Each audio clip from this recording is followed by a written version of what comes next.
Glarzok apologizes. Glarzok, being in command of several planetary dimensionalities, is obviously not as in command with your primitive YouTube technology. Greetings, Earthenburgers. This is a message from Glarzok, son of Glarzok, who has become to you the infamous Xenu character of Scientology lore. And this is the reason for our communication today. You see, because of temporal distortions between the fields of our planets, the time that was allocated to young Xenu, who would be the equivalent of an 11-year-old boy in human terms, was left to play with a semi-abandoned region of the galaxy. And upon returning, it was found that the young Xenu had created quite a commotion on your planet. The boy was only playing. The boy did not mean any harm by channeling this material to your charlatan, the Elron character, who has become infamous in the annals of the galactic sphere.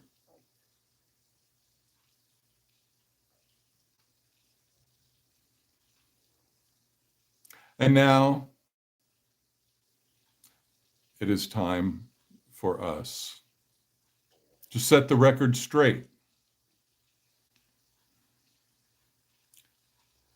Xenu, as you know him, was no evil warlord, destroyer, or anything of the nature. Xenu is my young son,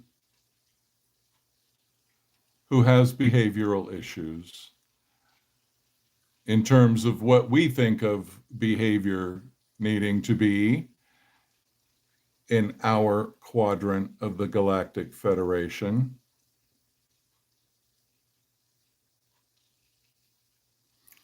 We are not sure if you share our same thoughts and concerns around parenting, but sometimes we take too permissive of an approach,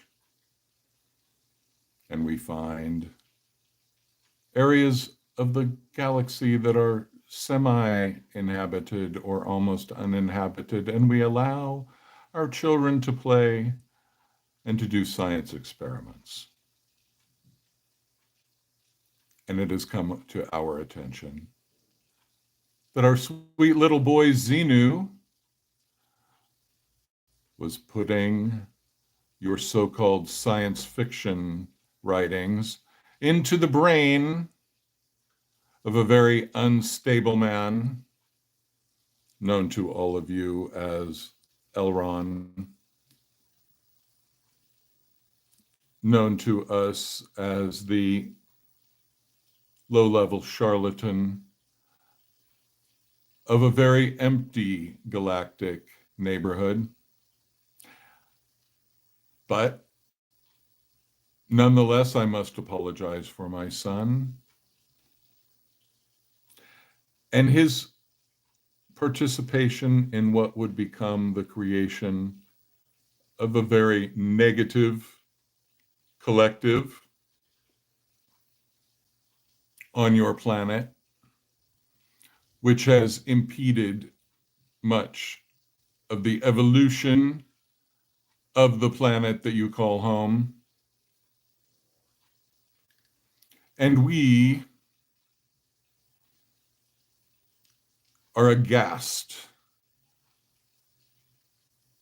at the stories that have been believed upon your planet by the collective known as the Church of Scientology.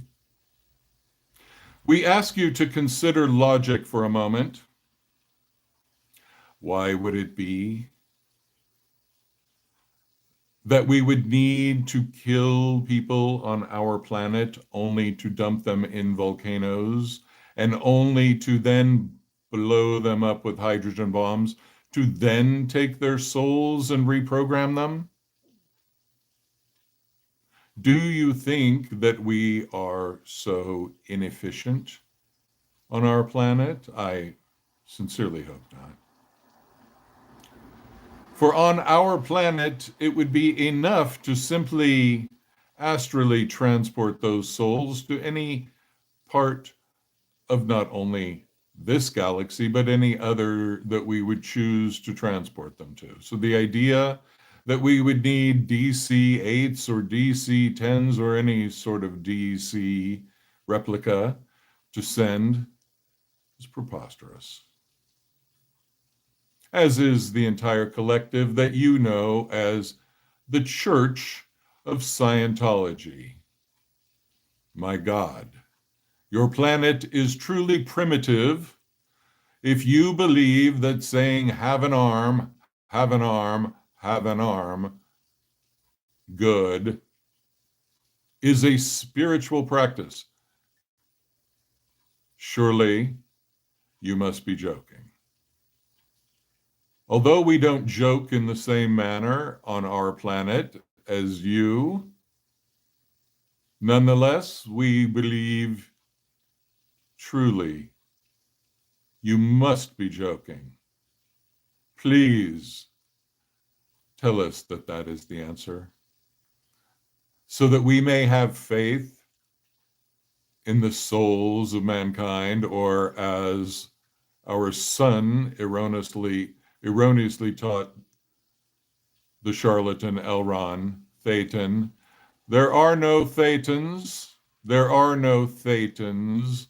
This is a word for soul that my son Xenu cooked up in an afternoon, akin to what you people would call ding dong ditch, toilet papering homes, egging my son, being of a higher level of species, was able to do these things through the mind of your charlatan named Elron. And for this we are sorry. And we are sending cosmic waves of energy to fix whatever problem has been created by our son Xenu, and the greater problems that have been created by the charlatan Elron and his usurper, the diminutive Davey,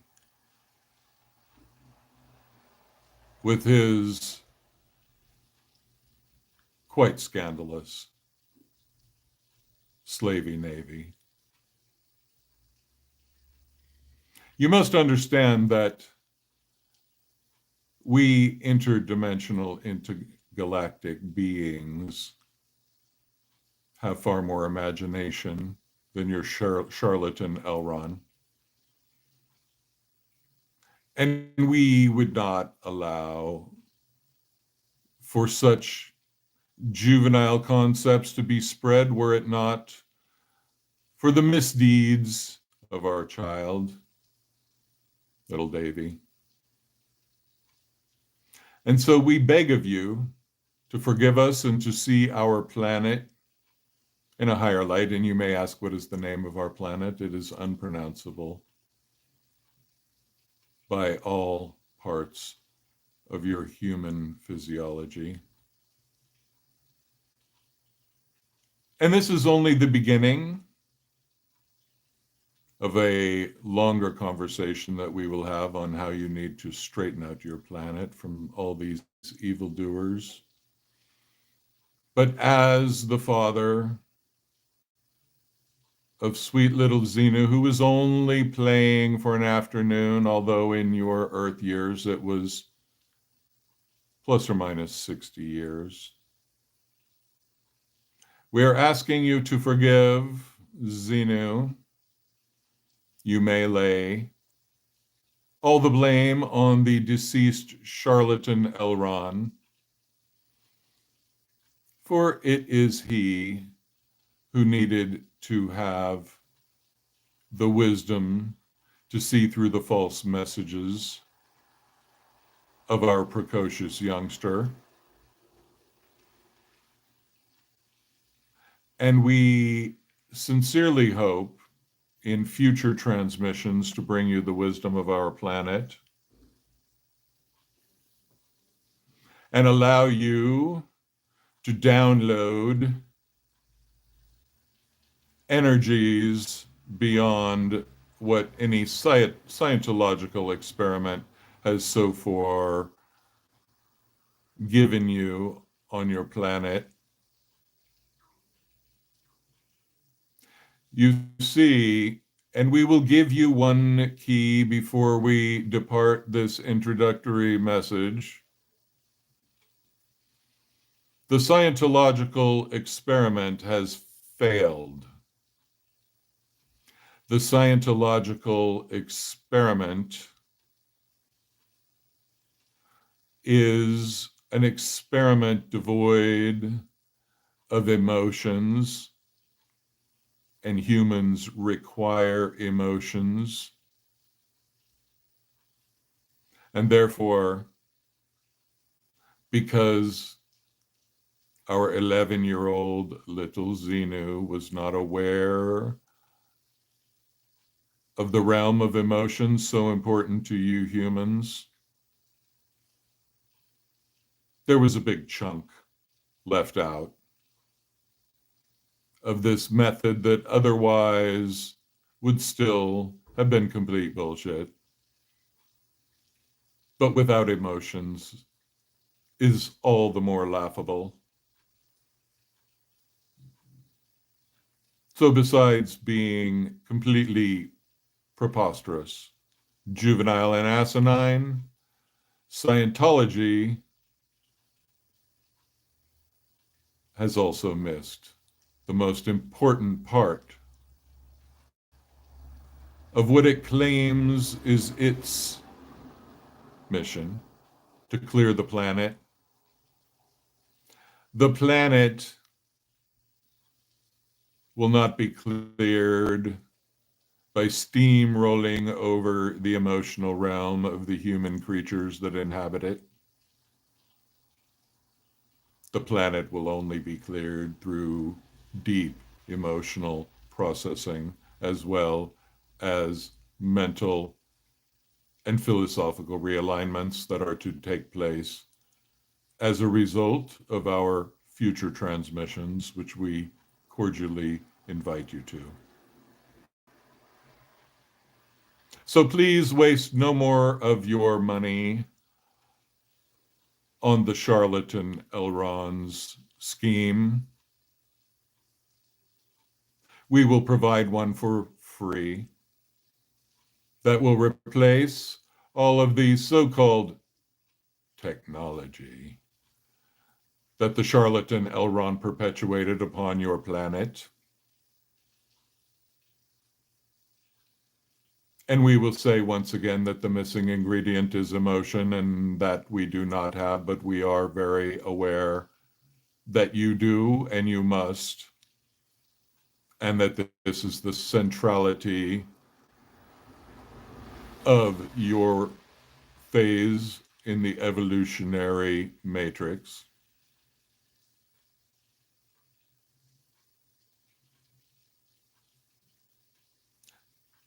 And now we bid you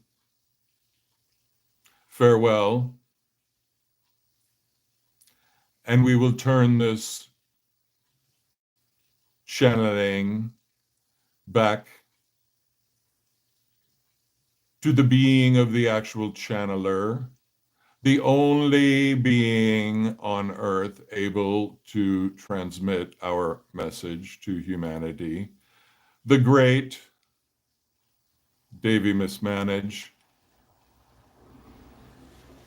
soon to be known as the greatest spiritual teacher of your planet. And now we are dropping and returning our consciousness to the planet from which we hail. And we say to you,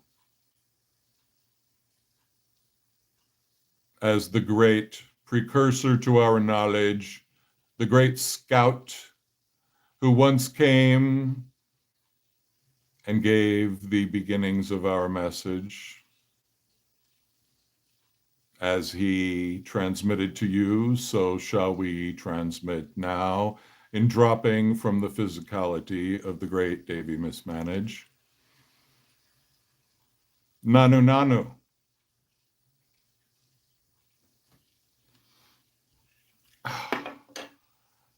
Whoa, that was intense, man. I just channeled an alien. Woo! I recommend it though. Try it sometime. You'll like it. Yeah, when you bring that alien energy through your body, and then, it's just very evolutionary, it helps you evolve. It makes you actually come to terms with your universal nature. So, anyway, it seemed that Glarzok's a little pissed at his son for creating this whole Scientology mess through L. Ron Hubbard. And it is important that we reverse this process, according to him, on our planet. And so, we're doing it. We're doing it. We're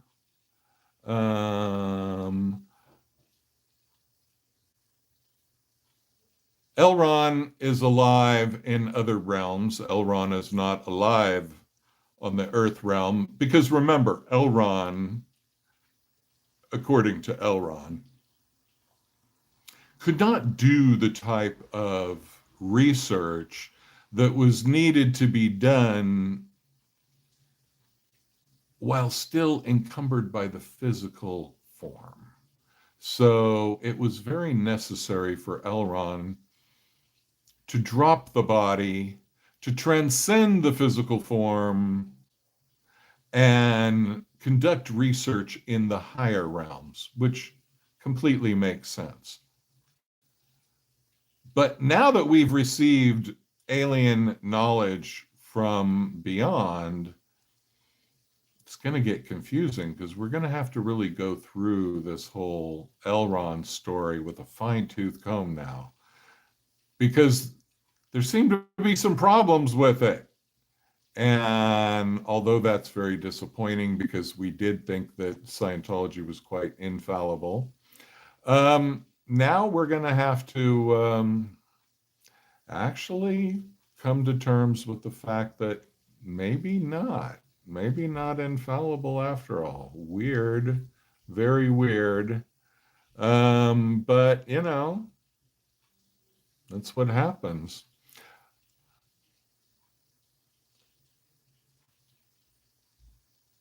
So the thing is, I think that he did make a good point about the whole emotional side of everything.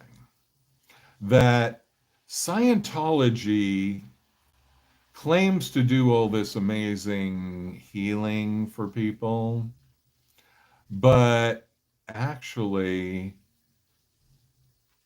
they disregard the whole realm of emotions. They kind of want to make you toughen up.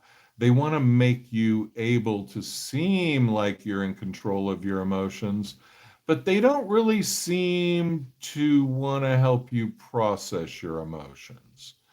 They just want to make you act like it's all fine. And so you can imagine the amount of pent up crap in most Scientologists as um, they keep suppressing all of their issues. They they keep stuffing their head with all this theoretical garbage. Um, it leads to a point where a lot of them crack permanently, if you know what I mean.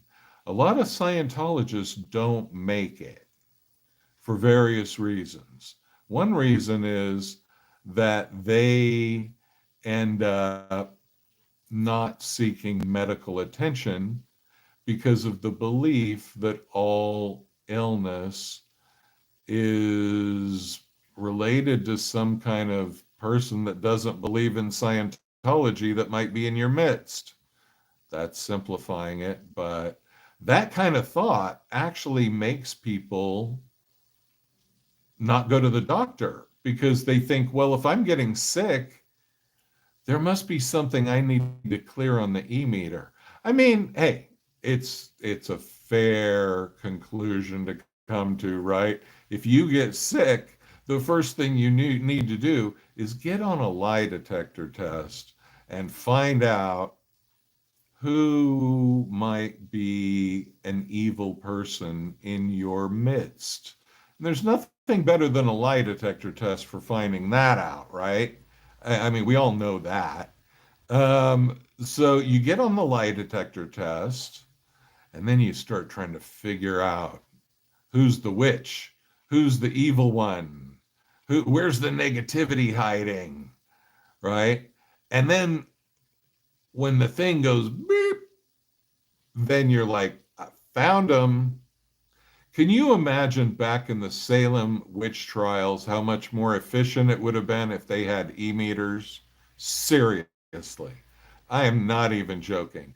If they had e-meters back in the day of Salem witch trials, you'd be able to find out who all the witches were right away on the first day. And then you can move on to the next town. Just think how many more witches you could be burning, how much more efficient it would be. And yet, they were denied e-meters back in the day. So it's a really sad thing. But now we have the e-meters, so you can go on your own personal witch hunt. You can go through with the help of a Scientologist interrogator and an e-meter. You can go through all the cast of characters of your existence and find who is suppressive. And don't you want to know who's suppressive in your life? Isn't that like one of the most important things you could ever find out? Of course it is. Of course it is. Don't let me tell you what's up. You know what's up. You know how this shit works. Okay, you gotta find the suppressive person. If you can't do that, how are you gonna get disinterbulated? So anyway, the e-meter helps you find the people who are making you sick. Okay? If you have an e-meter, obviously, ipso facto, you don't need a doctor. Or so they think in Scientology. And that's why they don't make it to their full life expectancy. Kind of a bummer, kind of the way it is. Oh well, c'est la vie, and all the rest. So, I want to apologize for earlier. It was a big mess up trying to get on the scheduled live stream which wasn't able to happen. And a lot of training needs to go on with these YouTubes here, but that training will happen, and we'll be on to more live streams very soon. It's been raining in LA. It hasn't really been worth it to go to anywhere. I have driven by and checked it out. And but we will be back very soon, either tonight or tomorrow morning, with more. Um, as soon as I can pull some themes out of you know where, and then we'll do it. Thanks so much for coming. Bye bye.